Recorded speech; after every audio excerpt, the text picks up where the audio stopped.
Everybody, it's Krusty Old Crow back again doing another Tactical Perspective toy review.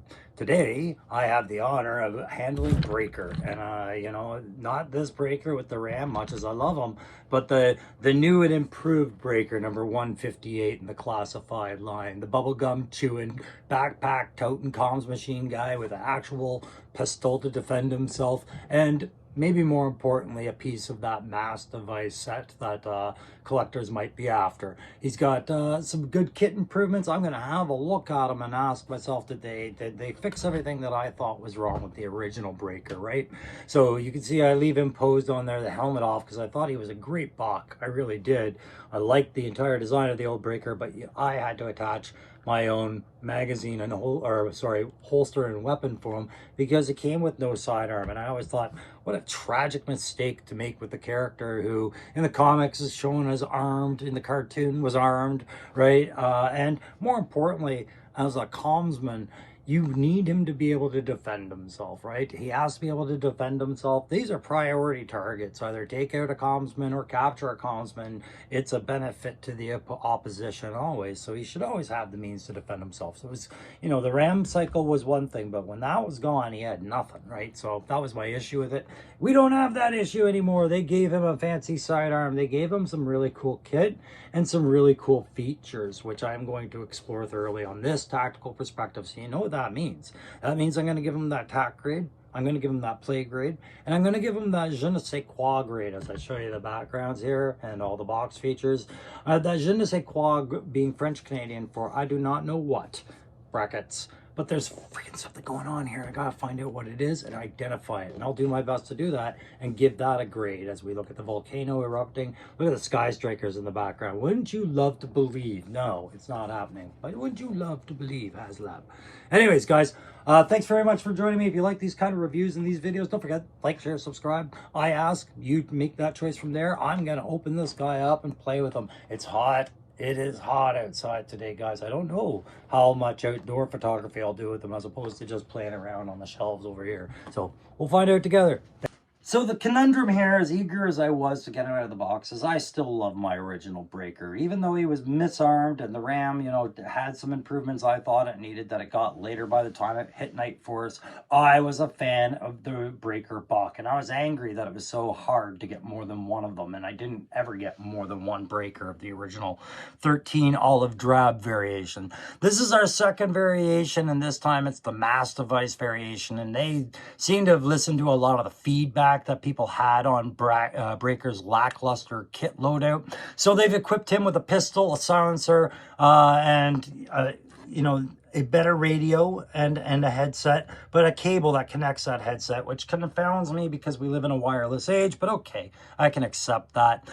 There is some things I wish they had done with that radio, but they did a good job with this radio, but I'll get into that with the kit inspection. And of course, this is a breakdown of pieces we've seen before, but of course, we've got Kibbey written in where Graves used to be, as this is Grunt's original tactical vest with that fold-out readout display, which I'll put up there just before because I might forget to include it in the kit later.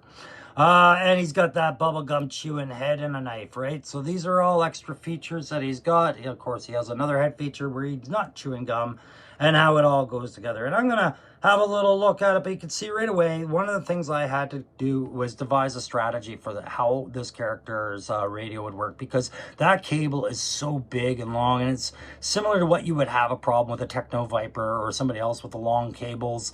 And it was obstructive, bowing out. So I just rolled it one time over the back post, like just looped it around, and I find that seats very well, keeping the helmet on top of the back of the backpack or in his on his head as it belongs. But just one of those things, I don't really like the cable for this. So I'm going to get into the file card because that's where we always start with these things. It is the Holy Bible as far as I'm concerned with these characters. So we'll throw that up and say thank you very much to the 3D Joes for always leaving those available for guys like me to grab them. Here we go. Communications Officer, codename Breaker, file name Kibbey, Alvin R. So Alvin Kibbey. Service number, not going to read it. Primary military specialty, infantry. Birthplace, Gatlinburg, Tennessee. He's an E4. Breaker is familiar with all NATO and Warsaw Pact communications gear as well as most world export devices. Specialized education in signal school, covert electronics, Project Gamma qualified, M16, M1911A1, Mac 10 Ingram, and classified he speaks 7 languages. It also says he's efficient and self-assured and has an uncanny ability to turn the situations to his favor. And it's interesting because I just have been reading the Skybound Entertainment Group EU version of G.I. Joe, and what they just described almost sounds towards the end about his independence and all that, a little bit more like the Clutch they're depicting there. But Breaker, a very strong character, and a very important character for the sake of comms and communications, right? But you notice his primary specialty was infantry, because he started off as infantry and had a gift with radio communications and specialized it. But he is a section radio man, infantry soldier, and that's the difference, I think, between him and Dial Tone. Dial Tone is a dedicated communications officer, I believe, and we'll go with that and roll right along. So yeah, with the file card behind us, like I said, the difference between him and Dial Tone being that Dial Tone, he doesn't train as an infantry soldier primarily, hang out with the infantry guys. He goes back to his detachment, go work on radios and everything when he's not fighting alongside the Joes, wherein a guy like Breaker is working along the rest of his infantry section, because at the core, that's what he is, an infantier. Anyways, we're going to look at some of this kit that he comes with as an infantier, and this is the issue I have with them. I think they still phoned it in a little bit with the kit, even though we get a really nice little knife there, just a humble little breast mounted or shoulder mounted fighting knife right there. Perfect. That logs in and it doesn't obstruct with the use of the data pad or any of that stuff, right? And the other piece of kit we get, I despise. We get a silencer for this traditional, you know, stalker. We've seen this pistol with the rectangular radio looking almost silencer. It does not fit in the holster with the silencer on, so we have to take that off, and we are going to place that in a nice forward facing holster. And the reason I have it forward facing, guys, like that, is because I need the sheath for this to be off to the side of it, because it's such a tight fit to get it in, and you would really want to heat that up to get that in, I feel like, but I'm just using sheer stupid force. Ha ha ha. And the reason that's an issue, guys, is because getting that backpack put on and not having it obstructed, pardon me while I change hands, not having it obstructed by this position here, right? Because if it's on the back here, because you wanted to have your sidearm here, it's in the way. Conversely, we can go all the way around the clock with this, but now it's going to interrupt with your ab crunch, right? So if you put that sheath over there. So this was the best positioning I found for it, and like I said, I found if I put it in here, and excuse me for having my hands in the way, you get the point of there, and that is a really poor fit. I find it's way too snug, way too snug. We can put the radio on there without it being obstructed, like I said, and then fit that onto his head, and there you go. Breaker's all set up, and he's somewhat maneuverable. I like the buck. It's a great buck. Anyways, moving on with the kit.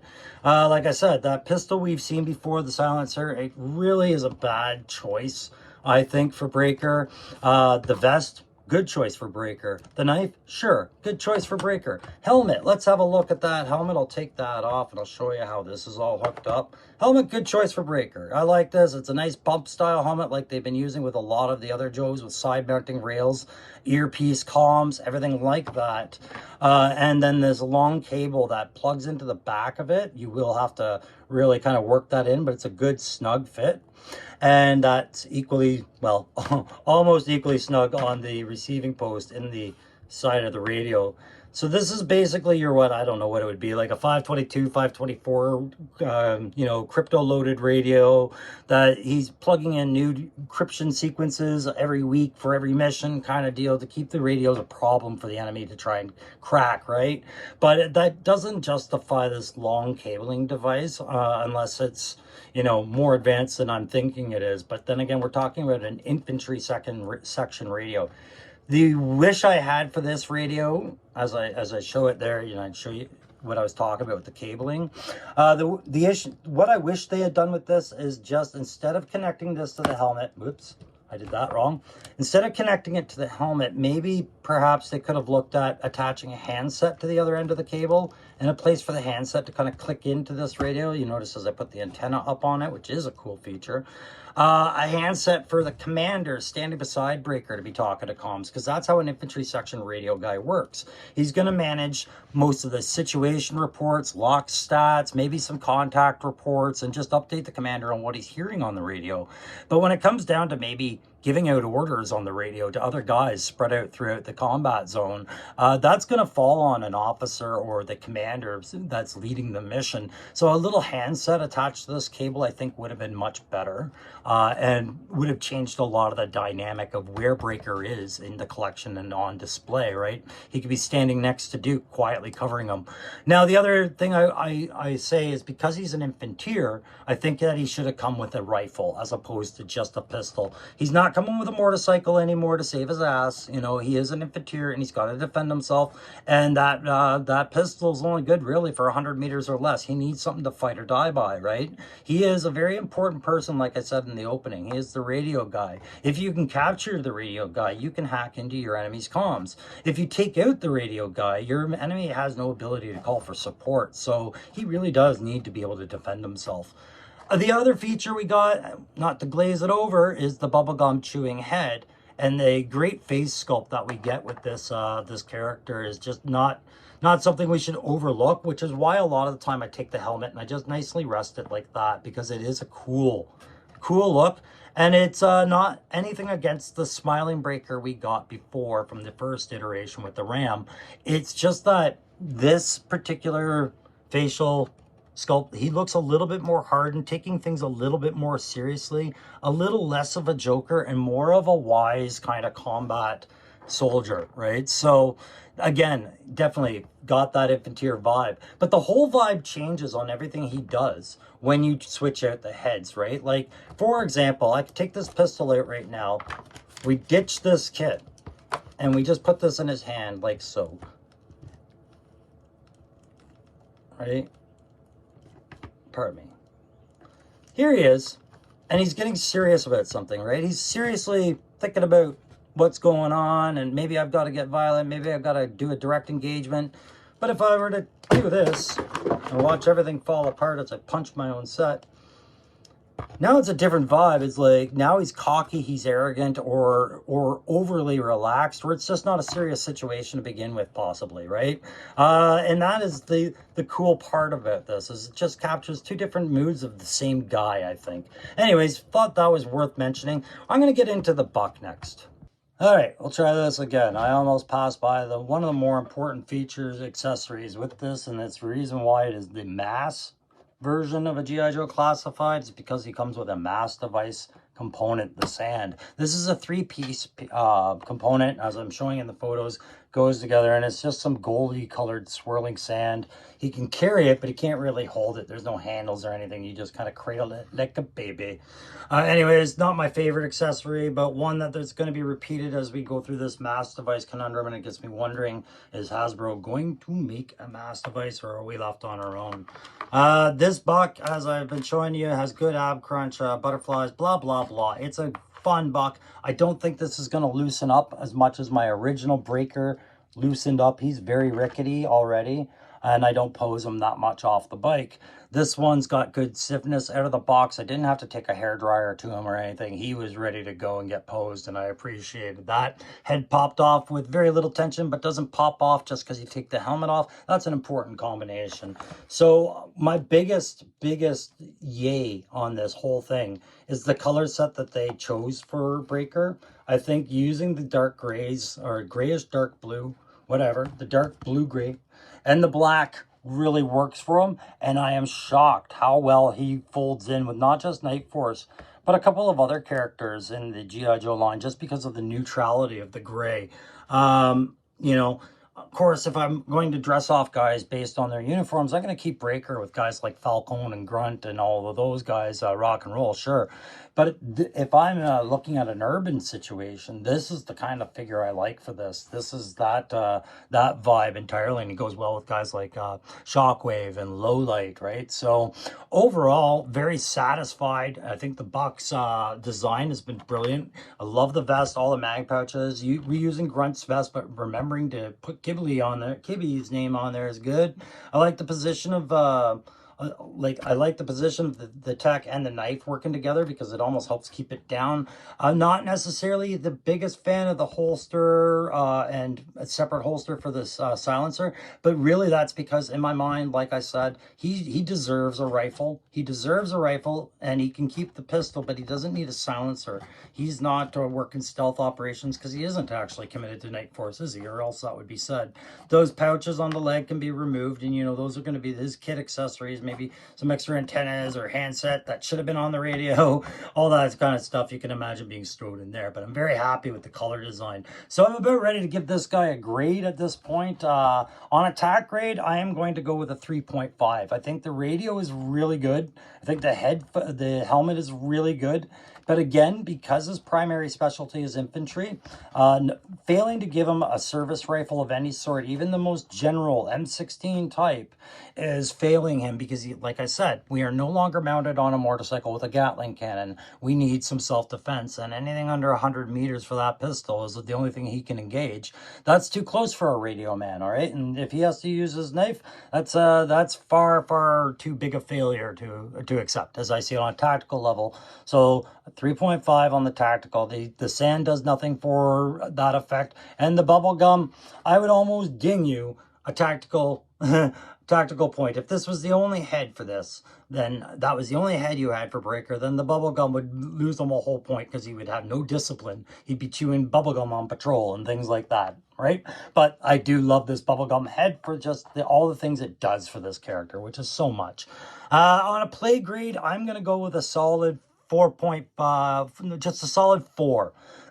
Pardon me, for this play grade, because like I said, he lacks a proper firearm, and I do think the hose was a bit cumbersome, and I think a handset would have definitely improved this to a solid 5, because then he has physical interaction with another figure. That's really cool. But without the handset that he can pass to another soldier, it's all on him. He's got to bind that cord and come up with a more efficient manner of holding it. All right, so there you go. 4 for the play. On the je ne sais quoi, I'm going to go 5 out of 5, and it's all about the color, tone, vibe of this character and that head. Simple as that. There's so much personality going on here. And remembering, guys, that file card was very basic in 82 because G.I. Joe was new, and they wouldn't really know how much you wanted to get to know these Joes back then. Listen, that's going to do it for this tactical perspective. This has been Breaker number 158 in the line, the Mass Device reissue of Breaker. I highly recommend you try and pick them up. I got mine at GameStop here in Canada, Ontario. Thanks very much for all the interactions, guys. The comments of late have been very positive. I appreciate you all. Thanks, new subscribers. Thanks, old subscribers, and we'll see you on the next one.